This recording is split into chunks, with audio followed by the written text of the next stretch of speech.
Hai, hai semua, perkenalkan nama saya Prilsi Keternianima, NIM 2003030007, kelas A semester 3, mahasiswa jurusan Sosiologi, Fakultas Ilmu Sosial dan Politik, Universitas Nusa Cendana. Di sini saya akan mempresentasikan buku ketiga Metode Penelitian Sosial dengan judul Memahami Metodologi Survei, yang di dalamnya teori dan aplikasi sosiologi.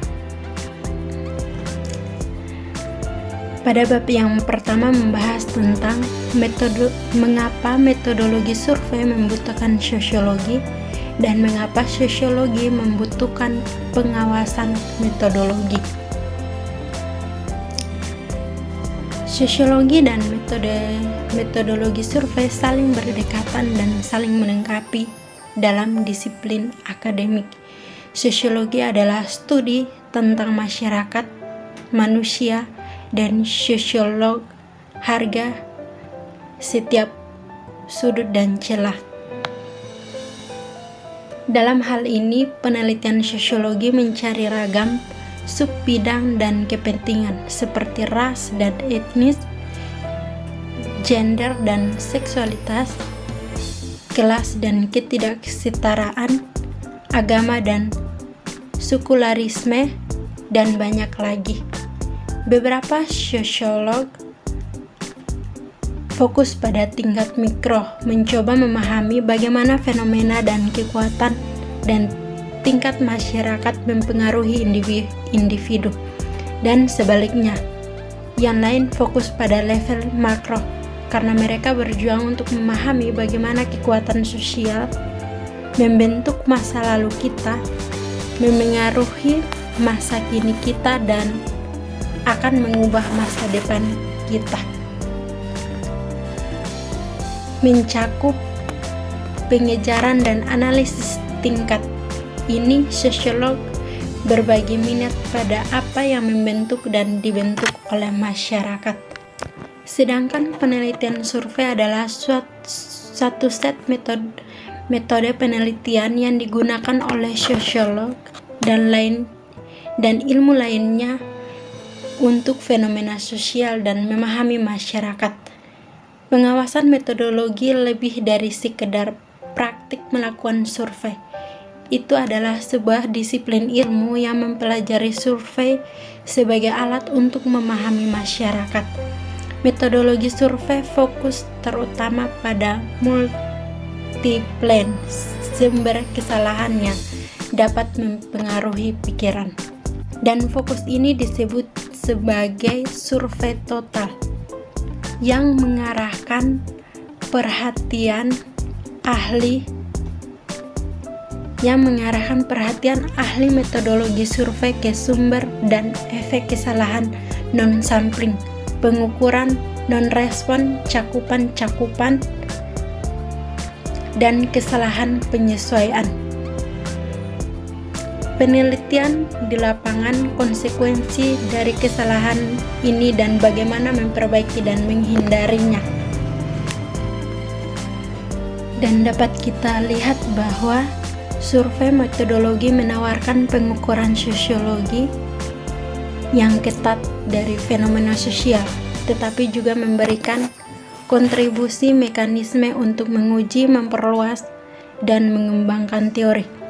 Dan sosiologi memperkuat metodologi dengan memberikan kontribusi luas dan ke dalam teoritis, dan membantu metode survei odologis untuk memahami fenomena sosial yang ditemui di luar survei wawancara.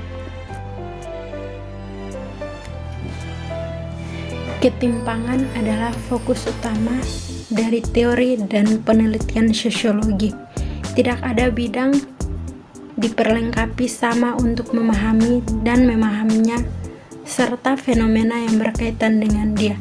Dengan demikian, kebutuhan akan pemahaman sosiologi dalam metodologi survei sangat besar.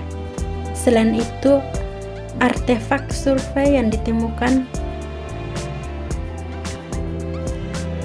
dapat menawarkan dan mengkaji bagaimana fenomena sosial seperti halnya dan orang lain mempengaruhi interaksi. Oleh karena itu, ini merencanakan dan mengilustrasikan sebuah jalan maju yang didirikan dalam teori sosiologi. Selain yang ditunjukkan teori dan aplikasi.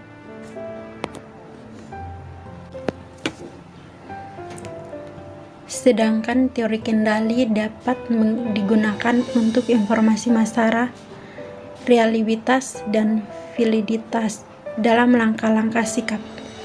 Teori mengoperasionalkan pengukuran objek sikap pada 3 dimensi: kebijakan, baik dan buruk, potensi kuat dan lemah, dan aktivitas aktif dan pasif. Yang penting, objek dapat dinilai secara berbeda di seluruh konteks dan populasi. Misalnya, berbeda kelompok di Amerika seperti kulit putih dan hitam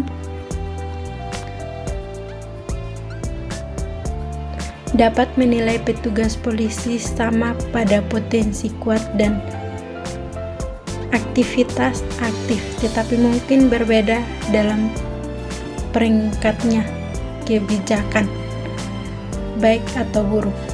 Demikian pula politik dan mungkin menilai imigran sama dengan potensi atau lemah, dan aktivitas atau aktif tetap tidak setuju pada kebajikan mereka, buruk atau baik.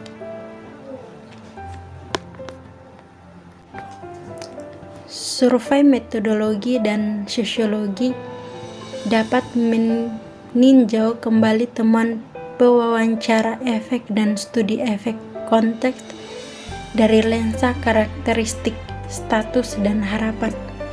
Teori keadaptasi. Pendekatan ini dapat meningkatkan pemahaman kita tentang fenomena dan pemahaman kita tentang fenomena serupa yang terkait program penelitian. Teori lain yang diperkenalkan secara eksplisit dan implisit mungkin juga lebih lengkap dijelaskan dan diterapkan dalam pekerja masa depan.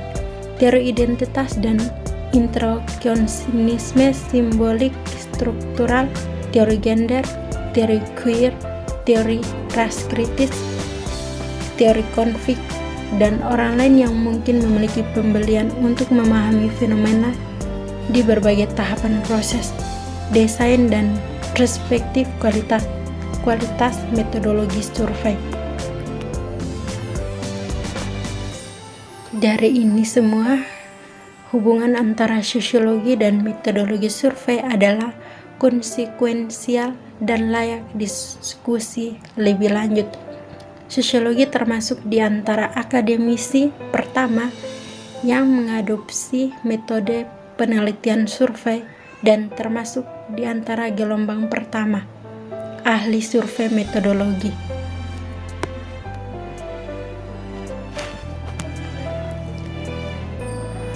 Demikian penjelasan singkat saya mengenai buku metodologi survei ini. Atas perhatiannya diucapkan limpah terima kasih. Saran dan kritik sangat diharapkan untuk perbaikan ke depannya. Terima kasih.